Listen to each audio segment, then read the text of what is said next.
Bonsoir tout le monde, bonsoir mesdames et messieurs. Voilà, on a un message à faire passer nous. Je suis monsieur Ngoumad Mongoubi Donald, un panafricain. Alors, le message que je viens faire passer ici, comme vous le constatez, j'ai un gilet jaune. J'oubliais aussi de dire que je suis membre d'un parti politique en France ici, la DER, la démocratie représentative. Alors, le message que j'aimerais faire passer ici, c'est par rapport au gilet jaune. C'est bien beau, et je comprends que les Français se plaignent qu'il y a trop de taxes.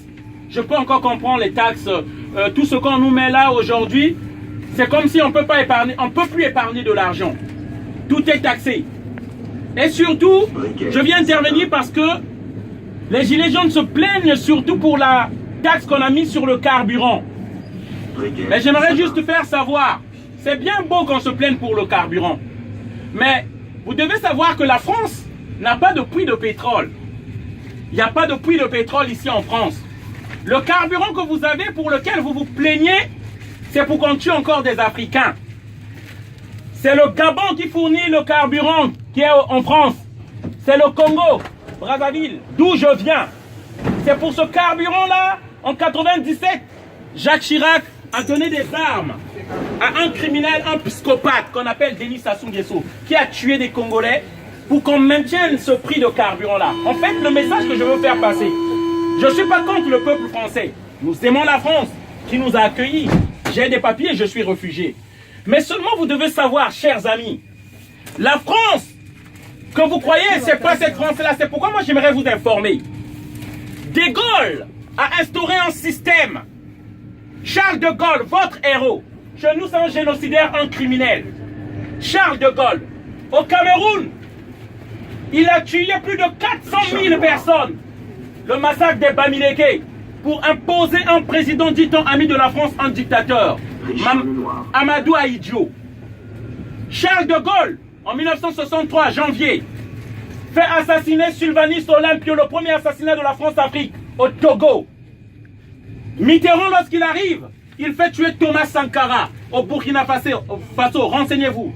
On tue en fait tous nos frères patriotes qui aiment nos pays pour nous installer des marionnettes, des dictateurs, des préfets de l'Afrique, de la France en Afrique. Ceux-là qui doivent maintenir les prix des matières premières. En fait, les contrats qu'on a signés depuis les indépendances, ils veulent que ces contrats-là restent les mêmes, alors que la démographie a fait qu'il y a plus de population dans ces pays-là. Il y a plus de demandes.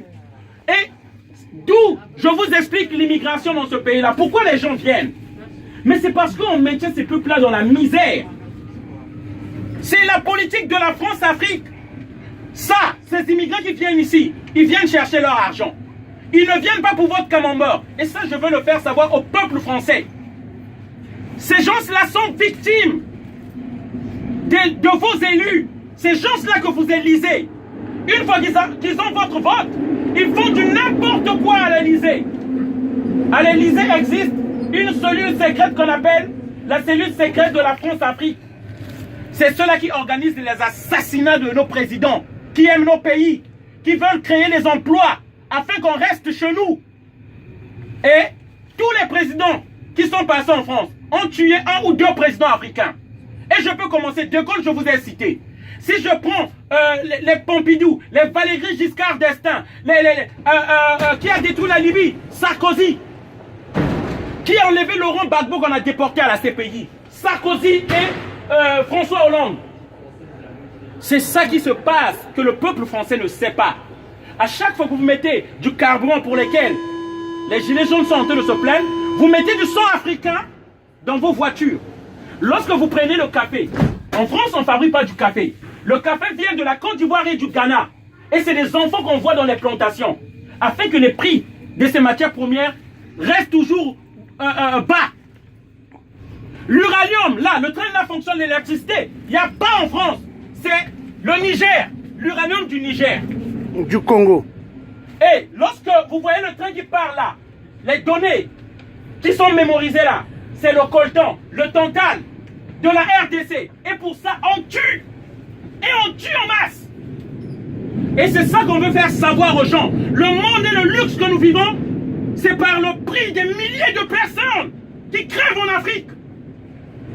Et ça, je ne voudrais pas vous indexer, vous tenir responsable, mais vous faire savoir que le monde sache. Si moi j'étais en Afrique, je serais tué comme une mouche si j'élevais ma voix. Comment rien, comment tue mes frères là-bas? Et c'est pourquoi je profite de cette occasion pour vous informer, afin que vous sachiez. On paye de notre sang pour ce luxe que vous vivez là. On paye de notre sang. Et ne l'oubliez pas, à chaque fois que vous revendiquez ces prix-là, ces taxes-là qui augmentent, d'une autre manière, vous demandez encore qu'on tue les Africains, afin que vous ayez toujours les matières premières à bas prix. Voilà la réalité. Merci. Je vous souhaite une bonne soirée à tous. Désolé d'avoir crié. Merci. Voilà.